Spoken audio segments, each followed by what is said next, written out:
we have been nurturing new companies and startups, and we have a goal to nurture 10,000 startups, and currently we have around 4,500 startups. And when I look at Geo, it's perhaps the largest startup this country has. And of course, it's a very, very big and very expensive startup for startups to able to afford. But when you look at these entrepreneurs and young people who are starting new organizations, what would you advise them to do? What is your advice for the new entrepreneurs on the block?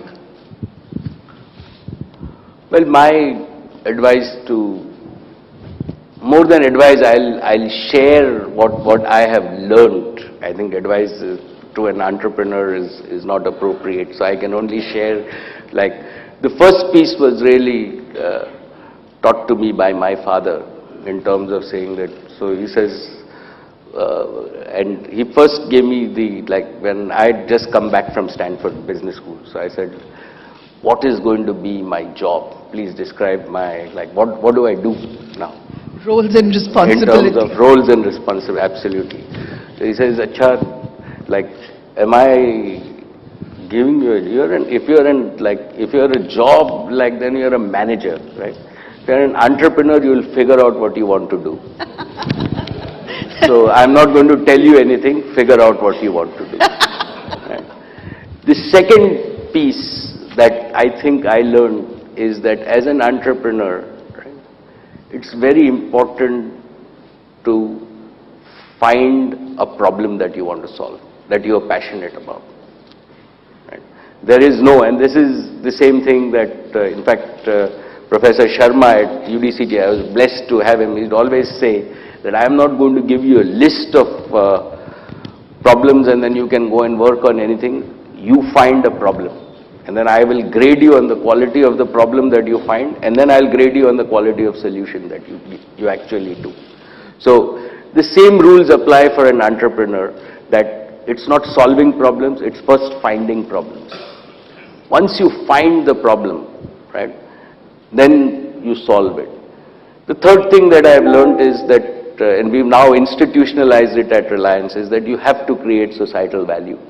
Right? You have to solve a problem which actually does good in some way, and that has to be the main objective of the business, and financial returns are actually a byproduct. If you focus only on financial returns, right, chances are that you would not really become great and solve your own passion.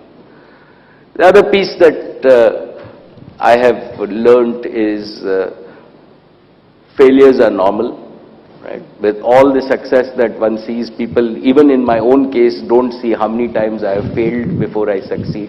So they are just a step before you succeed. So never get disheartened by failures. Learn from them, but never give up. Two non-negotiables for me are, one is treat your investors' money, and this was early on ingrained into us at Reliance, is that we had taken money from small investors, that treat your investors' money even more carefully than your own money. And second is, you cannot do anything without the right team, and it is very important to align the team passionately to your own mission. And finally, an entrepreneur is always positive. He's an optimist, and he proves, there are lots of cynics, lots of negative people around, but an entrepreneur spreads positive energy. That's really what I have learned. So Mukesh Bhai, this is really, really very interesting comments, because I really think the 5 things you said is to be passionate about something which is really going to transform, have the right talent, have the right positive approach, treat the money, which is your investors' money, very, very carefully. I think these are good guidance which the entrepreneurs of today will hope to carry with them and learn from you. With that, thank you very much for being here. I appreciate your taking your time to talk to the industry and to all us people. Thank you. Thank you so very much. Thank you. Thank you so very much for the opportunity, leader.